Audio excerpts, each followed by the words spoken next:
Gelagat SAS, 12, bocah kelas 6 SD, usai diduga membunuh ibu kandungnya, Faiza Soraya, menuai sorotan. Sikapnya dinilai sangat kontras dengan reaksi sang ayah, Alham Wumala Siagian. Alham merupakan orang yang dicurigai dalam kasus pembunuhan anak ke ibu kandungnya sendiri. Kasus ini dianggap janggal oleh publik, sebab banyak warganet meragukan tindakan yang dilakukan SAS. Peristiwa pembunuhan terjadi di kediaman keluarga di Kecamatan Medan Sunggal, Kota Medan, Sumatera Utara. Saat kejadian, Alham mengaku baru turun dari lantai 2 setelah mendengar anak pertamanya berteriak histeris. Setibanya di lantai 1, tepatnya di kamar tempat kejadian, ia mendapati istrinya sudah terkapar bersimbah darah. Banyak pihak meragukan jika suami tidak mengetahui adanya cekcok antara anak dan ibu hingga terjadi insiden mengenaskan. Hal ini juga disampaikan oleh keluarga korban dalam kolom komentar salah satu unggahan di media sosial. Semua adalah alibi si ayah. Dia bilang adeknya di kamar pegang sajam bunuh mamanya dan dia katanya tidur di atas jadi gak dengar. Tulis akun Instagram Pak Debrewok 2122.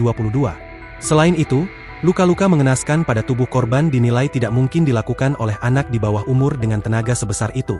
Logika, ini adek masih kelas 6 SD, bukan SMP ya kawan-kawan, dan luka tusuk ada 20 tusukan.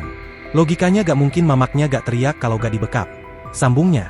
Sementara itu, Tono, kepala lingkungan 5, melihat Alham dalam kondisi terpukul dan menangis histeris saat peristiwa itu terjadi.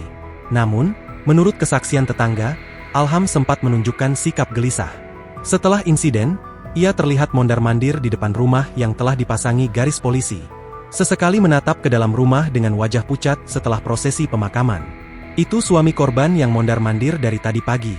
Dia terlihat sangat terpukul, ujar seorang warga, melansir Tribun Medan. Saat dimintai keterangan, Alham masih bungkam. Sikap SAS sangat kontras dengan ayahnya. Bocah tersebut disebut tidak menangis sama sekali di tengah situasi duka. Menurut Tono, Sas hanya duduk terdiam di sofa ruang tamu tanpa menunjukkan ekspresi emosional. Sementara kakaknya, kondisinya terluka di jari-jari. Download Tribun X sekarang.